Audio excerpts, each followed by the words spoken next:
Hi everyone, so this video is going to be my end of December updates, and I'm going to start with my new acquisitions. So my Orchid Society did a group order with Manu's orchids. They're based in Montreal. I've never heard of them before, but they have some pretty good plants which I have bought. So I'll just go through each of them. This one is Schoenorchis gemmata. And it came on one of those little plastic slabs, but I've put it on tree fern, and I believe it is pushing out a new root tip there, which is really good. And this one is Christyanum spitzii red 48. I've seen this species available before, but I've pretty much ignored it because it's usually greenish yellow flowers, but this one is a red one, so I wanted to get it. And the last one I got was Vanda denisoniana. I generally don't like white flowers, or I'm not really attracted to white flowers, but for some reason I felt compelled to get the white version of this plant. So I did, and I've put it in this clay pot. One thing I changed was I added a humidifier. I've had this before, but I didn't use it because I wasn't sure if it was actually going to be helpful, because I didn't really have a place close to the orchids where I can put it. But actually just putting it here and having it running for most of the day, it does actually increase the humidity, and I fixed the fan so it doesn't rattle anymore. So yeah, I think I'm going to keep using this. So this one is Cycnoches peruvianum, and it's pushing out a flower spike. I still haven't given it any water, and the still bulbs seem pretty plump still, which is great. And this one is Mormodes rosea. It started pushing out a new growth, and I just saw this bump today. I'm not sure what that is yet, but this one I also haven't been watering. If that new growth grows, it's gonna take it from the old pseudobulb. I'm not gonna water it at this stage. Unless it gets pretty shriveled, then I will, but otherwise I'm just gonna leave it. And this is my Vanda coerulescens, and it's pushing out this spike. I think the spike will be, or I think the blooming will be a lot better than last time. The only thing, it's running out a bit of room between the spike and the wall, so I might have to kind of turn it around, but overall I'm pretty happy so far. So this is my Aerides houlletiana. I decided, or I thought maybe that it would do better if the roots had something to grab onto. So I cut off a piece of tree fern and attached the plant to it. And you can see I've tried to get the roots close to the tree fern. So I'm hoping that will be better for the plant overall. I think that if it feels more stable, it's more likely to bloom, at least in this environment. I know it's bloomed before free hanging, but things are a bit different now, so we'll see. And this is my Aeridocentrum Gewgaw. So the last thing I did was cut off all the brown spots, and I sprayed it down with a diluted bleach solution as a last resort. And as you can see, there's a spot there that I just saw today. So I think, what do I want to do? I think what I'm going to do is unpot it, remove the keiki, and get rid of this tall one.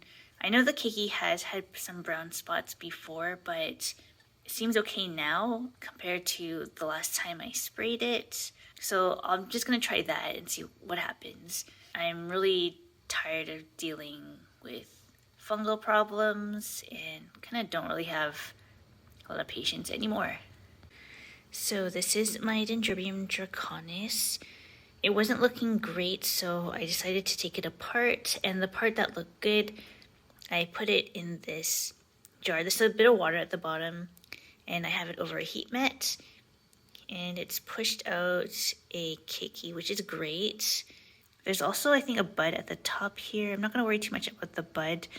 I'm more interested in this keiki growing, or if this can push out roots at all, but I don't think so. As long as there's a keiki, I think it'll be good. Okay, so this is kind of in recovery mode, and I kind of have it like this, so it's covered, but there's holes so air can flow in and out. And this is my Cloecia amazonica. Alright, so I do have regrets putting it in dormancy so early.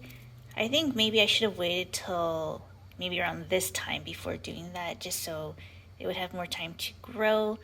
As of right now, there's nothing here. The only saving grace is that the back bulbs are looking pretty good. They do shrivel a little bit, but I just give it a bit of water and it's fine. I think it will be okay, but there's always that feeling that maybe it won't be okay. And this is Dendrobium christyanum, and it has this new growth, which is good. And this is my Chysis violacea. It has a new growth there and a new growth there that's just starting. And this is my Leptotes bicolor.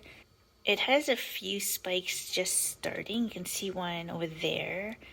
There's two on here, this side. And I think maybe the extra humidity is helping, so I think that's good. Alright, so this is Phal subparishii, and I think it's dying, which is such a huge disappointment because it never bloomed for me. And it's a pretty rare plant. I got it at Hangduan Biotech when they came, but it lost that inner leaf, and you can see this other leaf is turning yellow. This leaf has a crack in it near the base, so I don't think it's going to survive. I don't see any new root tips as well, so yeah, huge disappointment, not very happy. This is my Masdevallia amplexa, and it's doing really well. Lots of blooms coming, which is great. And this is my Rhyncorides Bangkok sunset, and the buds are forming really well. It's doing much better than last year, which is awesome, so I'm really happy. And this is my Dendrobium chapaense. So this is the latest growth on this one, and there's two nubbids growing on this plant on the side, so that's good. And this is Dendrobium formosum. This new growth is doing very well so far. And this is LC Mini Purple Princess Road. It has this new growth. And looking at it, I feel like I should repot it. I mean, this is already coming out of the pot, but I also don't want to disturb it. And I don't have anything bigger right now for this plant, so I'm not sure what to do right now. And this is Dendrobium igneoniveum, and this is the latest growth. Some of the leaves have kind of dried up and shriveled, although it's pushing out a new leaf in the middle, which is good. But judging by these other leaves, I think it might be spider mite, so probably need to spray this down. And this is my Phal javanica. And I did decide to get rid of the mother plant and keep the keiki, which I've put it up here. Hasn't really pushed out too many roots yet into the media. This twisty tie is acting as a false root, just so I could pot it up. But there's a root tip there, which is good, and there are no signs of fungal problems so far, which is awesome. And this is my Renanthera monachica, and I cut off most of the brown spots. I just noticed today there is another brown spot at the bottom here, so I need to cut that off. But it is pushing out a flower spike, so that's really great. The last and most exciting thing is my Brassavola cucullata red form, and it pushed out a flower spike for me for the first time. So I'm expecting this to bloom this week, so that's super exciting. Last week when I was watering, this suddenly showed up, and yeah, I'm super excited. Definitely when it blooms, I'm gonna film it. Alrighty, so that's it for today. Thank you for watching, and I'll see you next time. Bye!